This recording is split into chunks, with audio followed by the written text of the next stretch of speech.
I'm really sorry that I haven't checked in a couple of hours, or at least that's since my last video. No luck, you guys. Either, as usual, I didn't qualify, or the programs just didn't have any funding, which is just the case. So I have officially reached the wall. I am about to walk back into a pitch-black apartment, and I'm over this, you guys. Last week, I legit was being facetious when I said, the electricity's probably gonna go off before I get the eviction letter. I was joking. Apparently, the universe heard me and said, that's a fab. I'm curious for a second, y'all, because I'm really just trying to get into the mindset of this, right? The mindset. So, I have a question, and you guys let me know. Can you imagine, being in certain life situations, life events happening, especially most likely of your own doing, to where ultimately what you're coming online and saying is that you're destitute and you're in a destitute situation? Is anybody else's first reaction to come and broadcast that to the world and basically just come on TikTok with the camera in your face crying? Then you turn the camera around, put in recording, then you go to TikTok and you press upload, and you probably watch it back first, and then you're like, oh, okay, I'm crying, sympathy. And then you just upload it to TikTok.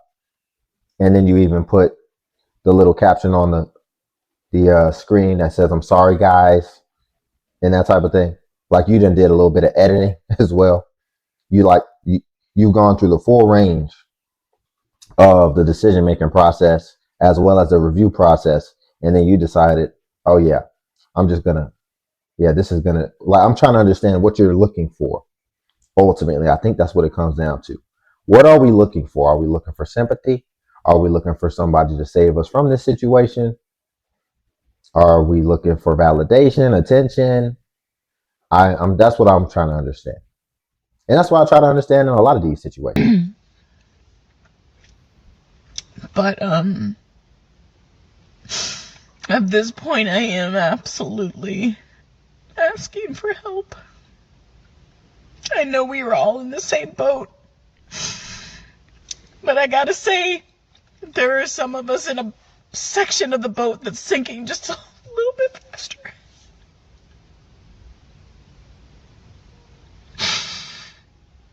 I'm sorry.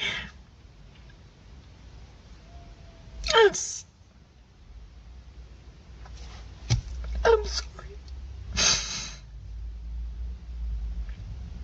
Anyway, I love you guys. I'm gonna try and wire the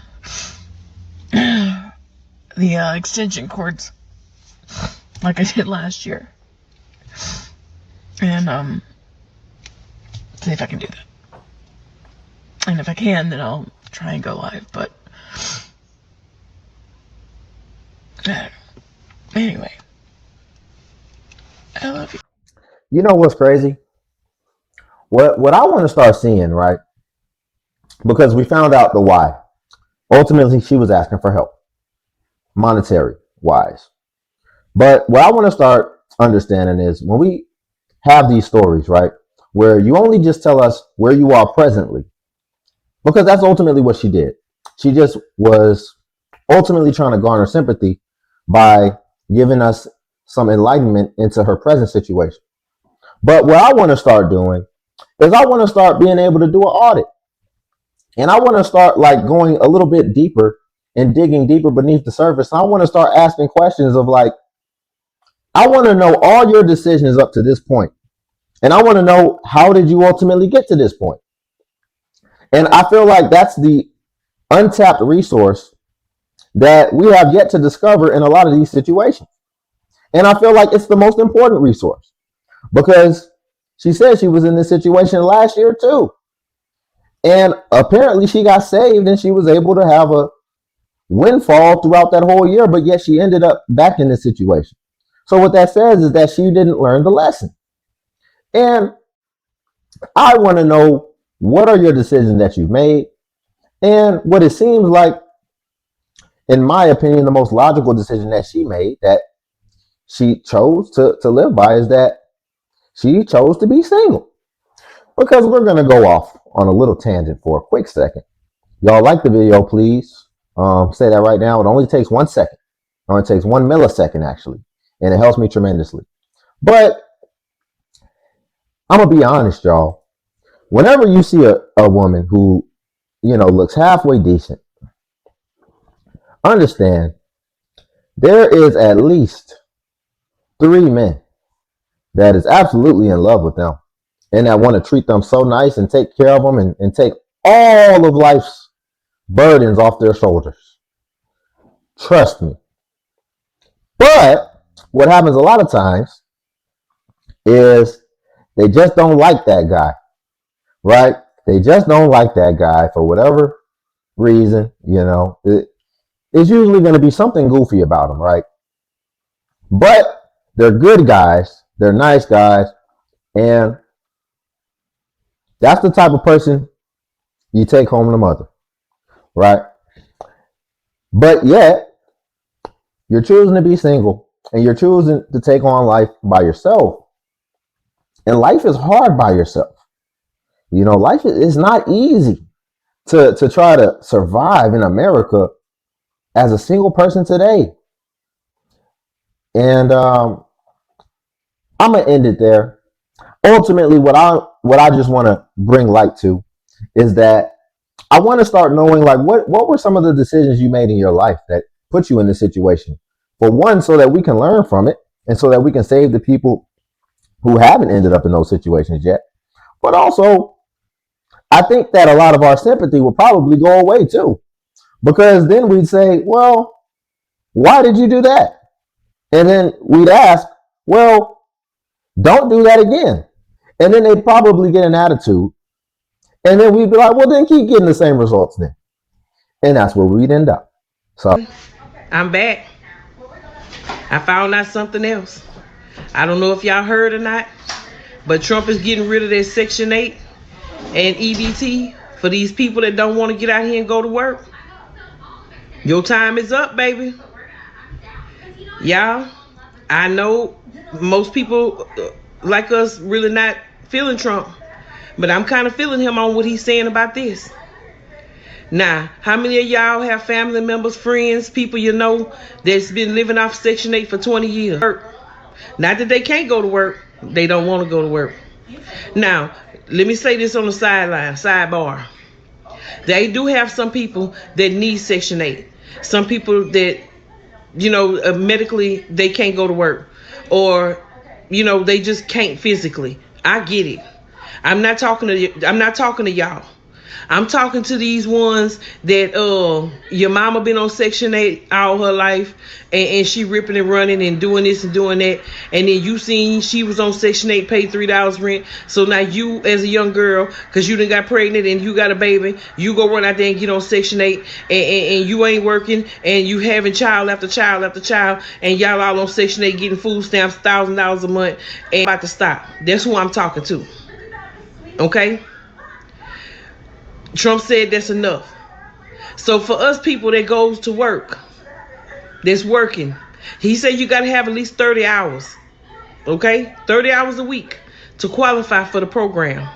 All right? So most of us that work on a regular basis, 30 hours ain't nothing to us. This is what we do. So guess what? We gonna be the ones walking around in the grocery store with the big baskets, because we deserve it. All these years, they've been letting people with no job. They walking around with 2-3 baskets full of groceries, and us hard-working people, we got a little handheld basket with 2-3 items in there, because that's all we have left out of our check. And they sitting around getting fat food, eating lobsters and shrimp and crab. He done flipped the switch, baby. So all y'all that's living it up right now, that's able-bodied to go to work, and you're choosing not to go to work, you better get ready. Because, baby, y'all finna get them notices. And them notices gonna come soon. And like he said, real quick. And those of us that go to work, we ought to be able to go and apply for some food stamps and see what it feels like to be able to go on the line and slide a card with pride. Because it's not for the ones that don't have nothing. It's for the ones that's working to have something. It's our turn now, y'all. So I'm telling y'all right now, if you able to go to work, you better get out there and start filling out them applications.